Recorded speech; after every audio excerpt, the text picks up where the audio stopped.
we're talking to all of you. Yes, absolutely. Everyone, happy Valentine's Day. Yes, happy Valentine's Day. Yeah.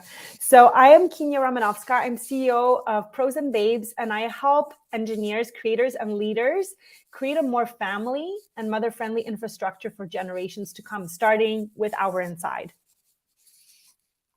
Okay, we're going to introduce ourselves. So I'm Afsha, and I'm here at Wealthverse. We create and produce wealth-building tools from everything to do with the stock market, financial planning, retirement, and coming soon, real estate. Awesome. And today we're talking about love and money because it's Valentine's Day, right? So we've got a couple of juicy things covered. Does money matter? Does money matter in a relationship, Afsha? Well, I should have a stat for this, but it's actually one of the number one causes for divorce. Yes. So it absolutely matters. And interestingly enough, it's one of the least talked about things before people get together. Oh, cringe. I know, because your program is very different. So tell us about your marriage prep. Like, how does that help the conversation around money? Because it is one of the toughest topics. Okay. Well, it starts with something very simple. It's understanding your values. I know that sounds so trite, but I work with a lot of high-performing individuals, engineers. I work with lawyers. I work with PhDs. So these people have brains, like they know how to perform in their jobs. Yet many of them have never stopped to think about their values, and your values shape how you communicate, how you make decisions, right? And they even impact how you react emotionally. So these are all things that come into play when you bring up finances or when you don't bring them up. So when I work with women in the MomBA program, we address life through pillars. The number one pillar is mindset. The second pillar is relationship. The third pillar is career-life balance or integration. And the fourth one is money and finances. And there are 8 more, but I think for the purposes of our conversation, I think we can stick to the first 4. And so mindset is grounded in your values. And most people have not assessed their values. And they also have not assessed how their values change after they have children, after they start their families. So that is a bit of a recipe for a lot of conflict if you don't know what drives you, if, initially you were brought in by physical attraction and maybe activities. Once there's a family dynamic or a couple dynamic, you're building something together. So talking about values and then designing a vision of success for your different areas of life is the foundation of everything. And we were chatting right before our live. My husband and I had a marriage prep course before. Oh, just give this a moment. There you go. Yeah, I'm good. Okay. So we had a marriage prep course before we got married, and we spent a weekend. It was so glorious. I wish we could do that every year. We spent a weekend where we had these 2 workbooks. It was in our faith setting, right? So we had these workbooks and we went module by module and we were asked different questions. So we would have a little lecture, then we go journal, and then we would come together. And we had to bring out all the dirt, like, our attitude to money, any past drug use, like any stuff. So before we actually got married, we got to discuss all of that and bring it to light before we made that commitment for life for each other. And it was so helpful to have that space. It's more surprising to me that that's rare. Like, that's a unique thing. So whether you get it through your spiritual, or religious community, or you just take a course in general for marriage prep, I think there's a little bit of a stigma around it, right? Like, well, why would I need to do this? Me and my partner love each other. We're together. But realistically, you're going to have to make these decisions. Yeah. Right? At first, we see clients coming in and we see the misalignment all of the time, right? One of the things that you learn in your CFP is how do people's views on money differ? And you have to get very good at navigating 2 different people but one plan. So you're going, what are your thoughts on high levels of debt? How do you feel about this type of expenses? How do you envision even just basic things like retirement? If you don't have clarity on that, then oftentimes people aren't being asked those questions or considering any of those things until they sit in front of us. So you almost got a bit of a therapist job, also a coach job. So I know that many women who work who do work with me in the MomBA program that end up, after doing our wealth month, they end up moving over their wealth strategy with you, right? So what do you see with people who actually are aware of their values and have a vision? And I'm not going to say it's always sunshine and unicorns, because even when it comes to personal development, it can take some time for men and women to get on the same page. So maybe sometimes the woman comes in and she has the vision and the man possibly hasn't thought through about it with such level of detail. But when they come in having done some of that preliminary work, what does that look like? Well, the number one thing I say with preliminary work is it doesn't take the problem away, but it's a lot easier to navigate a partnership where the two people have already had to deal with something like this. So oftentimes I'll have to send them back and say, I'll make this plan, but your values have to align before I can make this plan. Because then I'm really only aligning with one person and the other one feels like their needs are not met. Oftentimes it's just in the meeting that it comes up. So actually I'll pause sort of the business side of it and I'll be like, here's an outline. You two discuss these things. Your goals, what type of major expenses you think will be coming up in the next 3 to 5 years. Agree on the timeline of things, right? We know that you can't have it all at once, but you can have it over time. So if you don't have an alignment on when you should buy a rental property, when you should take time off, even your work, life balance, people have misalignment on how much vacation they should take. A month is just frivolous to some people, and to some people it's like, this is very important to me. So I actually give a lot of my clients homework to go and have these conversations outside of meeting with me, even though that's kind of some of the first times I've brought up. So I definitely see, especially people from your program, coming to me and a lot more open to that type of recommendation. Yes. Right? Otherwise, they're very closed off. And so now we can dive into some of those problems and say, financially, this is what you should do. But based on your guys' sort of like upbringing, how you view money, how you feel about debt, let's find a good balance. Yes, absolutely. When it comes to, so we talked a little bit about communicating with your partner about finances. We scratched the surface.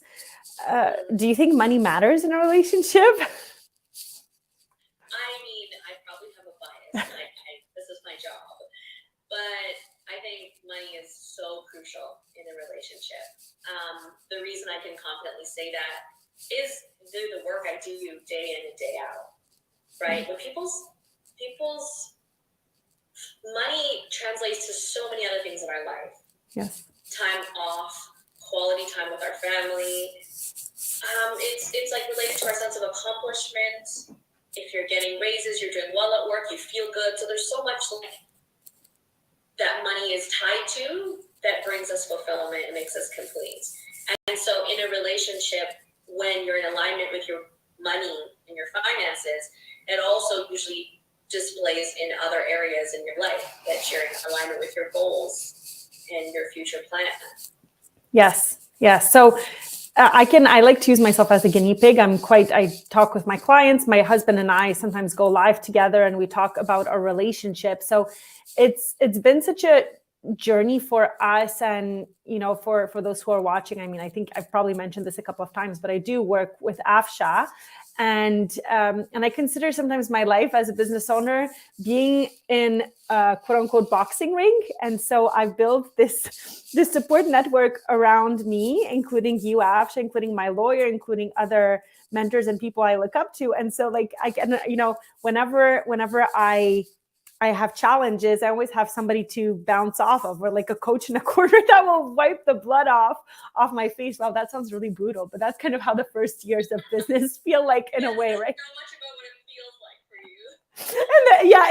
you. In the first year of business, I mean, it's stabilized, but you always bring things back into perspective for me, right? We have a financial plan that's very different, let's say, from people who are in salaried positions. So our wealth building journey is like there's a lot more freedom, and that freedom is scary. You need to put constraints and boundaries. And in the beginning, we've been exploring, we've been putting together like what are the avenues available for us. And you always ask me really good questions that help me focus on my progress. And it's a journey. It's not just a destination. There are destination points along the way, right? And the quality time with my family and the time off I spend and like how I reach my goals. But with, let's say with my husband and my couple, I'm the one who's most interested in finances. So I've taken the lead on that. And he is, I don't want to say hopping along for the ride. That's not fair. He's like a kind of like a sustainable force, but let's say he's, I'm driving the discussion and we are dialoguing together. So it's a series of conversations. It's patience. I think I've seen that dynamic. One person we know went on a podcast with Ramit Sethi, and there's a lot of patience involved with typically one partner is very financially interested and literate, and the other partner is maybe not as interested, and that can lead to a power imbalance and kind of, what do you mean you don't know, right? Like, why aren't you an equal contributor to the conversation? Why is it all on my shoulders? And we learned through this journey that how our parents brought us up about money or comes into how we perceive the world. And so I think this is where communication and love becomes so important, and coming back like, hey, we're on the same team.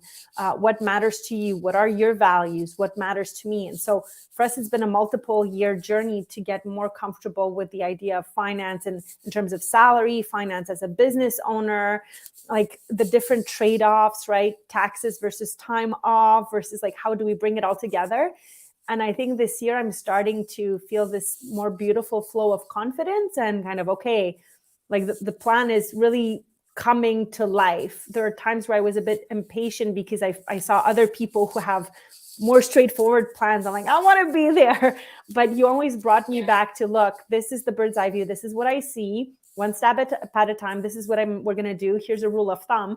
And I've been able to bring back to my conversation with my husband and having him more and more proactively engaged in kind of balancing the level of knowledge, right? Like, here's what I need you to understand and know about our plan. Here are the questions I would like you to reflect on so I understand what matters to you and we can continue journeying together. So it's come from like, some feelings of chaos and discouragement to understanding where he is, understanding where I am, talking with you. And then like every year, I feel like the calibration and my understanding of where our wealth plan is going strengthens and solidifies. And with that, my confidence grows, right? So I don't know how representative we are of all the people you work with or other partners you work with. If you feel like giving us some ideas or case studies or examples or archetypes of what you see and partners who come and work with you. The reality is that even how you earn income is different, right? So you're basically, a lot of people, I'd say, where we're from are used to the 9 to 5, work for an employee and have a pension, large majority of that in Canada at least. And so when one partner takes that leap and says, I'm going to start a business, there can be a lot of strain because it feels risky and you're not seeing the fruits of your labor right away. So having alignment with money, like going back to that question, it's so crucial that, do you have the same vision with what you're trying to do? Yeah. One person can't be tunneling it. They can lead, but the other person has to be, aligned with you. So an example, what you just asked, is 2 people earn money in a very different way. So I always say, take advantage of that. I actually think that's the best. One is going to have a stable income. We know that they're going to get taxed personally. There's already money on the personal end. With a business owner, they're going to have money within a corporation usually. So a lot of the times, even how you build wealth, you can take advantage of it, but your values have to be aligned on how that works. Yeah. I usually recommend building wealth within a corporation. Maybe not RSPs and TFSAs. We're just going to keep the money in the corporation. But the thing with that is 2 people have to be very comfortable with basically saying your 50% does this and my 50% does this. That's usually when you can take the best tax efficiency and tax planning. That's when your goals can really align because you have this conversation about this is where your money goes and this is where mine goes. Because a lot of times people are like, should we have a joint bank account? There's all these questions about how money should be set up, right? Another thing I can give insight for is like, Someone literally makes 150,000 and someone makes 60,000. And then their expenses are.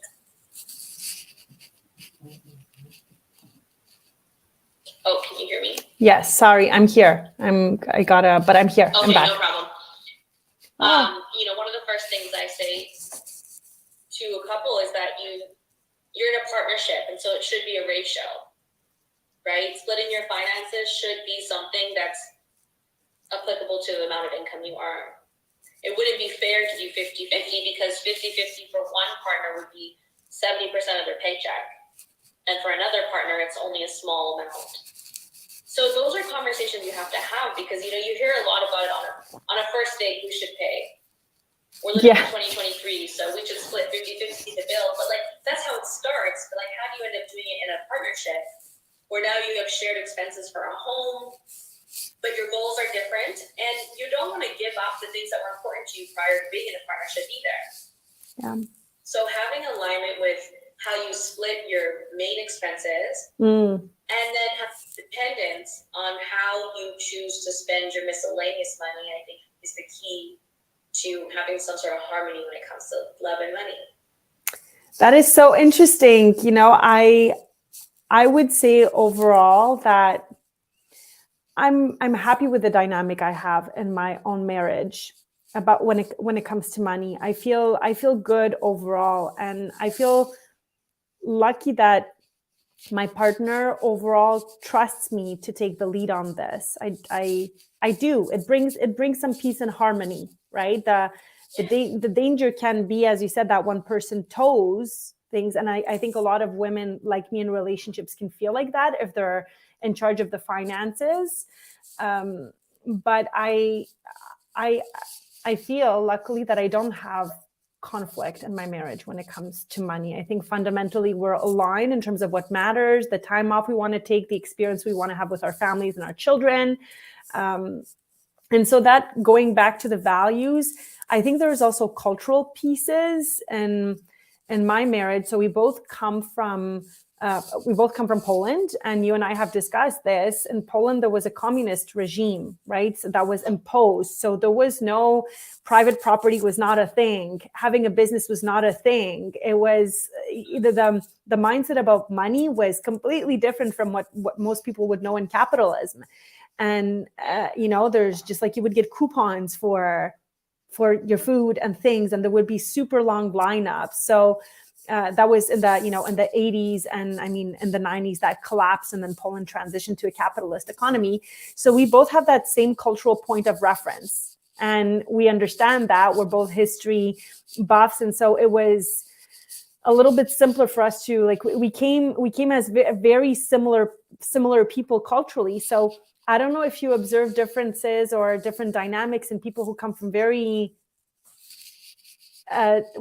different cultural backgrounds, and then they have to bring in all the value pieces, and then I'm sure that translates into money as well. What do you see? I mean, there's so much that's environmental. So much that we learned about money is environmental, right? It's a top thing. So your culture absolutely is infused with how you do money. Yeah. Right? There's a lot of stereotypes on how people behave with money. And they come from a lot of things, whether they're right or wrong. The point is that culture absolutely affects it, just like our parents and grandparents completely affected how we see money. Yeah. Right? Our financial situation growing up, how we heard our parents speak in at the store. Yes. Every one of us has a memory of how mom or dad talked about such and such thing at the grocery store. Or when bills came around, did they show you that they were stressed about it, or how did they talk about it? Was it in abundance or was it in scarcity? Many of us from our generation grew up with scarcity mindset because of what they went through.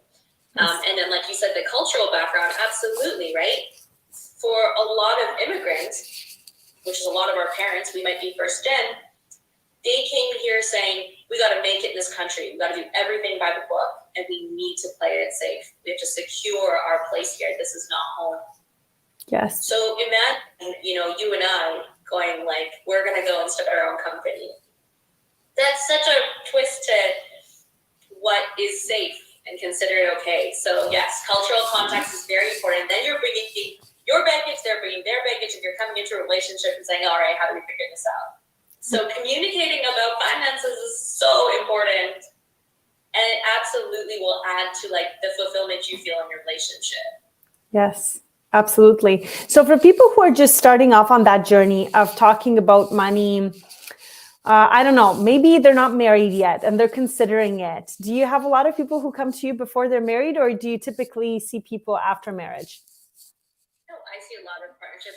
Common law is very common. Yes.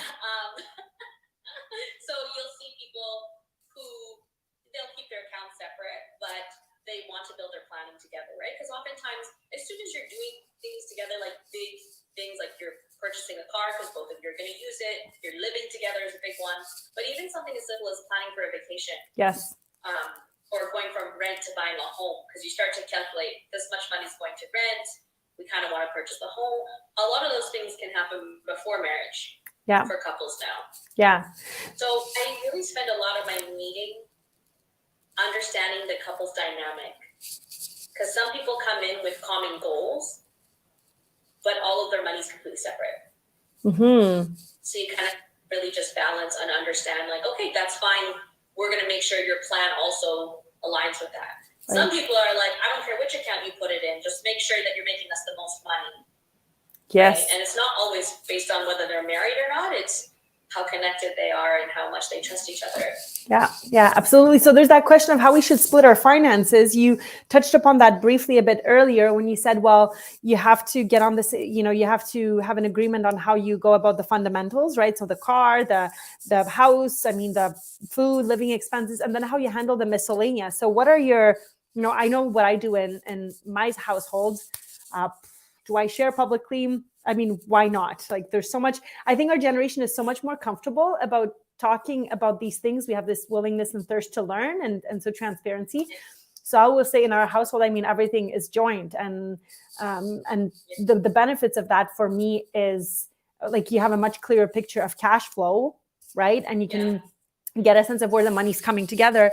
And I guess why it made sense for us, and we were both coming in with kind of pretty similar contributions to the table. So that whole 50-50 or 70-30 or however, sorry, I didn't put my do not disturb on my phone, and I have to like swipe up because I get messages, right? But I'm afraid to lose the live if I'm gonna do that. So that was pretty straightforward for us, and it just made sense to me. You can see a better, you can see net income and net worth growing together, and our portfolio plus the culture and the values were aligned. So that really, that works for us. But from what you've mentioned, obviously not everybody is that way, and I shouldn't assume that everybody is that way. So what does it look like when you're starting a conversation about splitting finances and getting in alignment, especially if people have like a very different approach, right? Maybe some people are starting from very different points. So can you give us some rules of thumb here? Like, it's the same as someone coming to me, a couple being like, I don't want to invest risky, but my partner does. It's very similar to the conversation about risk tolerance, right? Yeah. You really have to, it's something that evolves. The amount of people who come to me and been like, I'm very conservative, and then within 3 years of working together, they're like, do you have anything more aggressive? Because they start to trust and understand what we do, and now it's not just this big scary thing. The stock market's not this, it's been explained to them, they've learned. But again, financial literacy is the key to financial independence. Yeah. So when it comes to people's spending habits, people's goals, people's bank accounts in a relationship, what's important is to meet them halfway with where they are now and evolving as they grow. Yeah. So I've taken on clients where it's just the one person alone, and then they're starting to add into their expenses over time. Like, I'm going on more dates, I'm taking this girl out, and then, eventually they get engaged. So now they're engaged, and he had to plan. I remember this ring, it was like $13,000. They had to figure out how to budget that. And then all of a sudden, now they're engaged, and we're planning for the wedding, but we had a wedding fund prior to. So I'm completely focused on this one person who's sitting in front of me this whole time. But within a year of working together, this person's engaged, got married, had a wedding, and boom, what do you see next? The two people come into the meeting. Yeah. So now I'm adjusting to this plan with this person, and I'm like, all right, what's important to you? How have you had these conversations? Did you do marriage prep? So now I'm aligning with them, and they might have a completely different experience with financial advisors. Yep. Risk tolerance, their goals are different. them halfway Yes. and trying to build the best balance that you can. And you have to take into account both people's point of view. Yes. In order to do, maintain be professional. You have to move away from what's right and wrong, because the numbers don't lie. I can always show clients when it comes to the numbers, this is the thing you should do. You'll have more if you do this. The goal isn't always to have more. The goal is to also meet their comfort levels. Yes. Yes. And so then this couple comes in, now she's pregnant, and now they're having their first baby. And then the next meeting next year, they come in with their cart and she's born. And so now we're talking about education and planning for the baby. And so through this whole process, what I'm trying to say is that who they were when they first came in and who they were 2 years down the road were completely different. Yes. Literacy and education, yes. But also their family life and what they're doing with their lives. Absolutely. I think this is a really natural time to talk about how you approach finances and wealth is different on the market, and why I chose to work with you, and why many women who work with me end up working with you. I appreciate that you bring a very holistic approach to finances and are able to address all the pillars.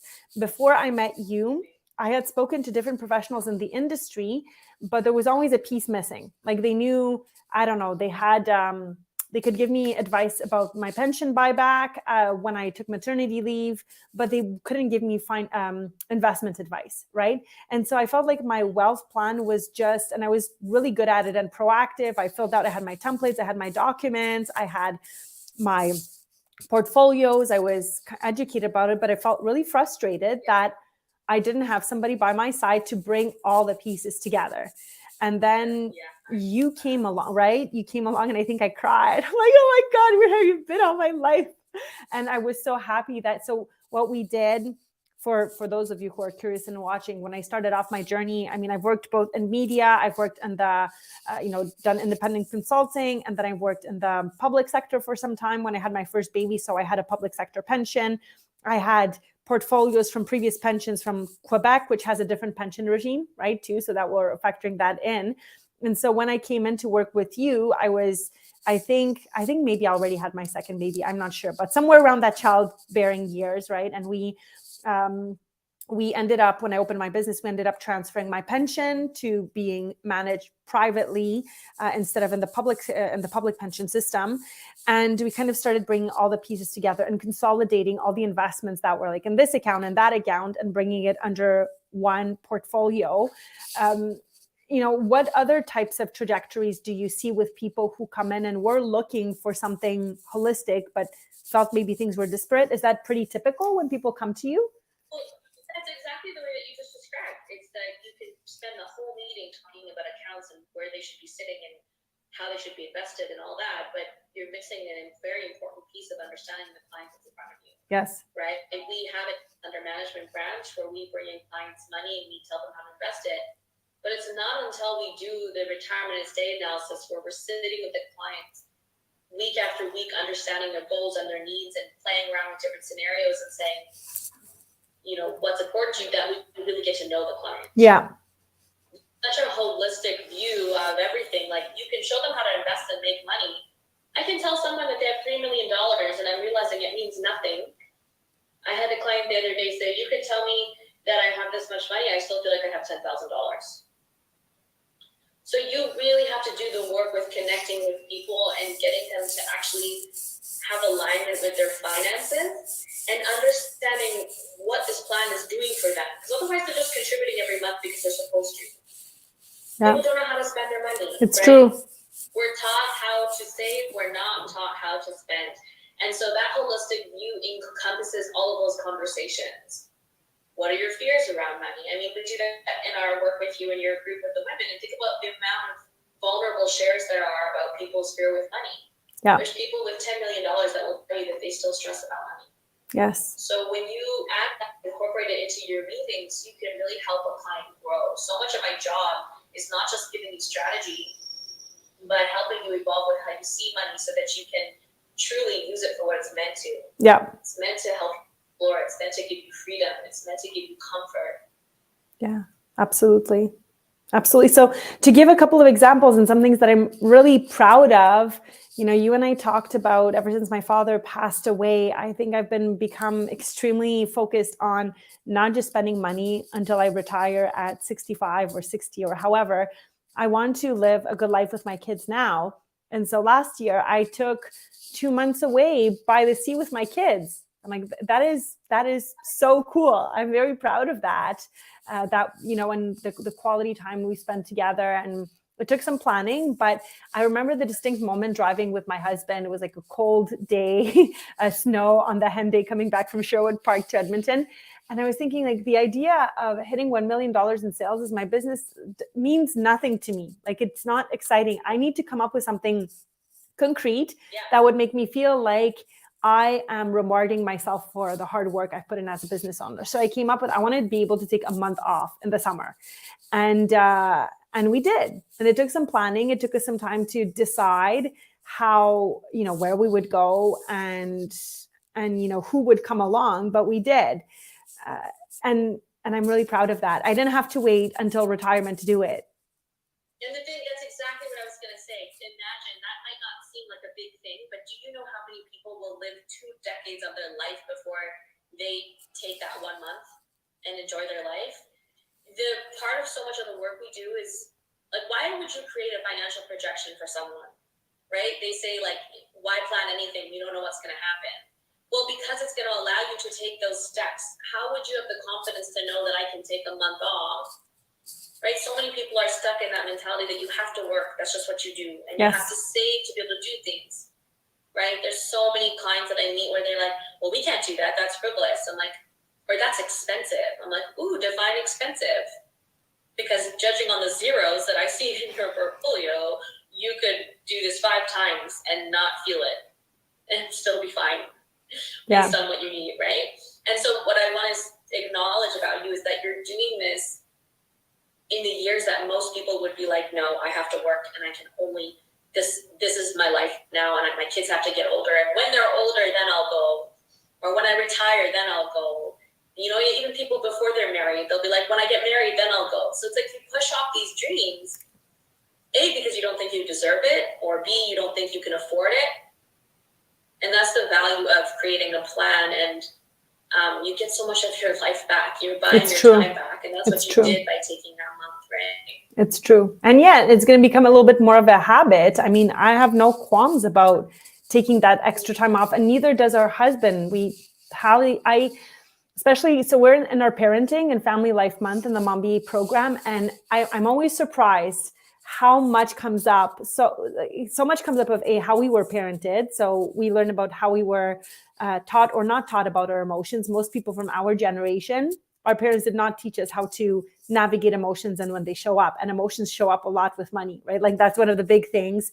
Your values come up, your emotions. So we all decided in the Mom BA program that it's so important for us to be present emotionally for our kids. Like, it's critical. We want to make sure that we can be a safe person for them when anger comes up, when sadness comes up. Most of us want to run away from those emotions in ourselves and in our kids, right?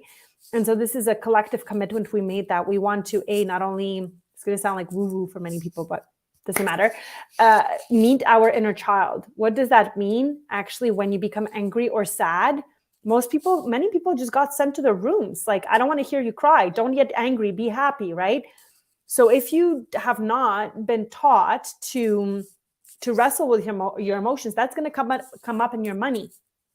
And your money, and how you teach your kids about money, and the emotions and the memories your kids have about your money.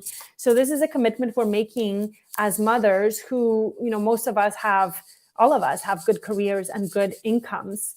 And yet there's still so much suffering in terms of emotions around money. So we are doing that deep work.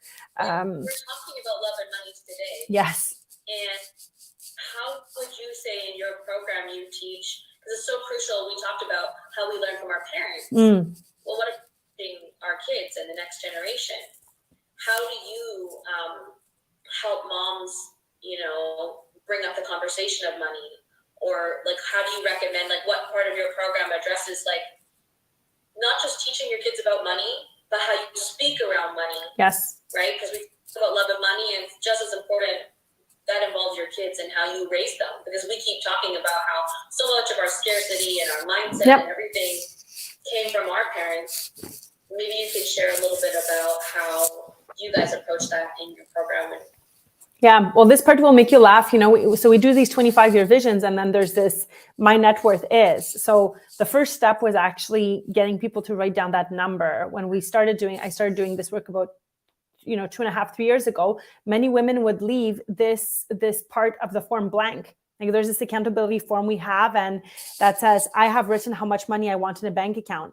So there's a lot of belief around, like, talking about money or wanting money is greedy. These women all make good salaries, 6 figures or like mid 6 figures or good $100,000, $200,000. This is nothing to sneer at. And yet talking about it and dreaming about building a net worth that's 1 million, 5 million, $10 million. In the beginning, there was a lot of resistance. So first of all, we talk about it. And just the fact that women come together, share their feelings about money, share their vision board. So you see this woman has 10 million and this woman has a hard time writing 1 million, and they're earning the same amount. They have very similar kind of cash flows. And that brings up curiosity, like, right? So number one, talking about it with women and exploring our beliefs. That right there is that you're not shaming anybody. There is so much shame tied to money. Yeah. And what you said was perfect. It's like you get curious about it. Yes. And you can do that within your relationship too, right? Instead of shaming your partner about certain things, get curious about where they learn that. Yep. I love that you just said that and you bring that into your program. And that's probably why so many women in your program share so authentically. Yes. Is because the concept of shame is you remove that. Yeah, there's no shame, and there's a lot of love and support, and it's a very accountable culture we've created too. We avoid pointing fingers. I mean, we're all aware of the patriarchy and the entrenched inequity and all of the hurdles that as women we have to jump through, but we don't wallow in that. We focus more on, well, what is my heart calling me to do? It might sound silly to many people who are used to being in the logical part of things, but we do a lot of visualization and finding out, like, what is it that you want as a woman? What do you feel? What do you need? And we design from there. And then when it comes to my children, I talk about money with them a lot, right? And we do a lot of gratitude. We travel a lot. We have a lot of really nice life experiences. And I remind my kids that this is because we have planned this, that this is unique, that it didn't just happen overnight, that a lot of people participated in creating the state of abundance for them. So we get them into a practice of being grateful.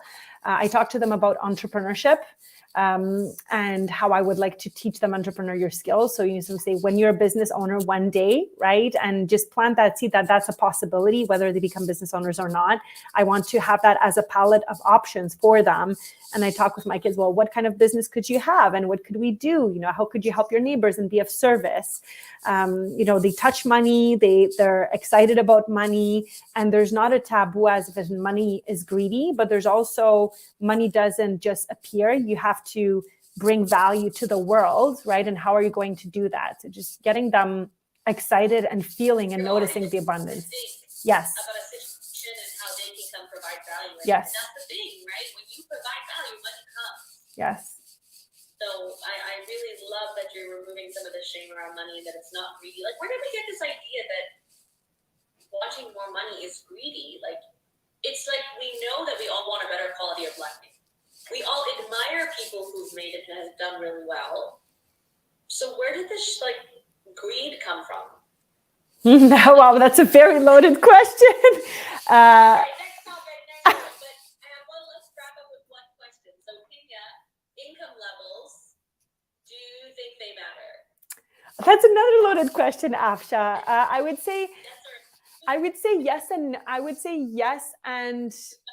no. Like, yes and no. In some regards they do, in some regards they don't. I mean, if somebody looked at my numbers and then the lifestyle I have, I'm sure a lot of people would be surprised, really, because income levels between your relationships. Oh, and relationships. Yes, I think they absolutely do. 100%. Yeah, I absolutely do. I mean, it's not just the income level, but what you do about it, how you talk about it, and whether it creates an imbalance of power. And so if there's a person who's a much higher earner, uses that to have more power and to, It can create, it depends. It depends. I'm really surprised. I love that. I have a lot of alignment with your answer, but I'm surprised. I thought you were going to say like, no, as long as you have the conversation and communication, it's not about the money. So that's so interesting. Well, money, I mean, is a huge lever of power. And so we know that historically women, we have less experience having power, being in power, maintaining power, and then playing by the current rules of power. So I think it absolutely matters. And there's so much more. Money is, I mean, it's what happens with money is a symptom. There's root causes to how that expresses itself, but we still know that. Although you would probably know the statistics a little bit better than me, there's so much more wealth in the hands of women right now, right? Than there was even a decade ago or 2 decades ago. Is that correct? Oh, yeah. We're going to be managing by 2025, like over 50% of wealth. Yes. Right? That's actually the article I just finished that I'm producing. It says by 2026, we will control over half of all the wealth in Canada. And the US stats are not very different. So the thing is, I mean, if I had to answer the question, do income levels matter? I can use it in a very like basic form where, I've talked to couples who start dating and they're like, now that I have a part, like, especially when you've accomplished a certain level of success and have a certain level of lifestyle that you're used to, I have heard a lot of people share saying, I used to think money didn't matter and what they made didn't matter. But now that I have a partner where there's some synergy, what they can bring in, what I can bring in. I remember the quote she said, she's like, I want to buy my man a Gucci jacket and I want to know that he can get something like that back for me. I was like, honestly, that's the almost honest like perception of how it works, right? The other thing about income levels I think that absolutely matters is how we see women end up taking like the homemaker role a lot more. So then they end up having like a lot less independence. Yes. I know you work with professional mothers, but a lot of, partnerships, couples that come in, the man's working and the woman is like, I take care of the kids. And it's not just on mat leave, it kind of becomes her role and that's okay. Yes. But there becomes like a massive power imbalance. Yes. Where then she's either living on like a paycheck or some sort of allowance. She doesn't have as much choice in how they build their wealth. And so, income levels really matter. Not just in terms of like, should you be with your partner or not because you make different levels, but also how you approach the differences in the income. Some people will say, well, I make this, so I get to make more decisions. And there's no balance in that. We could do a whole, you and I often, we decide the topic of our next session just at the end of the one we do. I think we could have our next discussion on do income levels matter in a relationship? And then what happens when kids come along, truly, right? That's a big piece, and who the caregiver roles, taking parental leave, all of that. There's this is typically where we might see the imbalance of power if a woman had. We can definitely share also how to approach that. Yes. Like we know that there are differences in income levels. Yes. How do you approach that? How can you still have it be fair when one partner's bringing in more than the other? And how do we define more? Is it money? Is it equity, right? Yes. What does fair mean? What does equitable mean? All of that. And okay, so I will send you a text message right after our live right now. I guess we can end this one, and I will see you backstage on StreamYard in just a second. Thank you to all our viewers, and happy Valentine's Day. Okay. Bye, man.